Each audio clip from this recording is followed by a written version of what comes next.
So good evening, everyone. I'm Keith Touchberry. I'm a candidate for sheriff. I'm one of 3 Republican candidates running for office. I'm currently the police chief for the city of Fellsmere. I'm the longest serving police chief in our city's history at 11 years in September. Prior to that, I spent 25 years with the Vero Police Department, working my way up through the ranks, one rank at a time, until I left as a captain and second in command to become the police chief in Fellsmere. My goal from a career standpoint was always to become a police chief. And at some point in time, if running for sheriff was what I felt I needed to do, I would do that. And I'll tell you about that in a second. Prior to that, I was on Marine Corps active duty infantry and the Army Reserve before that.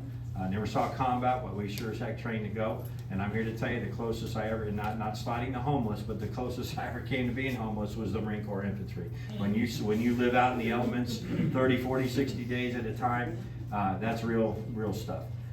But you grow up and you learn a lot about service and sacrifice, and I've applied those lessons to my service as a law enforcement leader. I've said publicly before, I believe I'm a graduate of the greatest school of leadership, and that is the United States Marine Corps.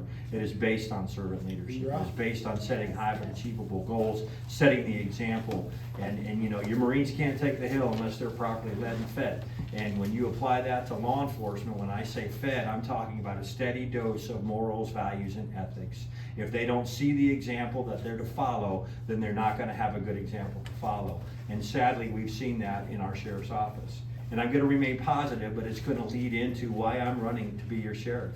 I'm a lifelong leader, like I said. I've worn a blue uniform in this county for 35 years, and I know the sheriff's culture very well. There are a lot of good people over there that are doing great things, and they have great programs, and they have just a lot of great people. But they are lacking quality leadership. They're lacking quality leadership that is compromised, and I've said this publicly. They are compromised, which means that not every decision that's made about people's livelihood is made fairly, impartially, and consistently. Promotions, transfers, discipline. And when you have people who should be fired and they're still wearing a badge and a gun, that does not bode well with the men and women who work there. They don't see fair, impartial, and consistent standards. And sadly, this is an aspect not just of our profession, but in every industry. We see people that maybe shouldn't be doing what they're doing anymore. And so I bring fair, impartial, and consistent leadership.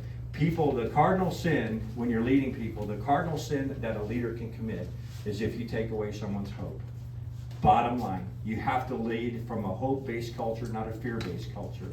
And the culture of our sheriff's office is very fear-based. Why? Because they work for a political animal, someone who wants to get elected and wants to stay in power. And as the police chief who wants to be your sheriff, I seek the power for the purpose, not the power for the power.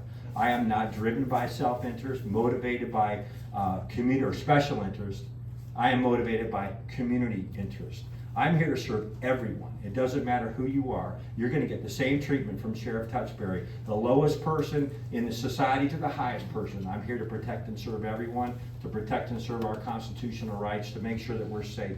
And you're going to get honest, hardworking leadership from me. You're not going to get inflated numbers. You're not going to get smoke and mirrors during my re-election bid in 4 years from now, like honestly we're seeing right now.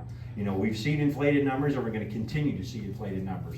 We're fact-checking something right now about traffic citations that were issued in 2022 and 2023, overestimated by our sheriff in a recent interview with the Chamber of Commerce. And you're going to hear a radio ad about it, because if we can't trust the information we're getting from our sheriff, we can't trust our sheriff.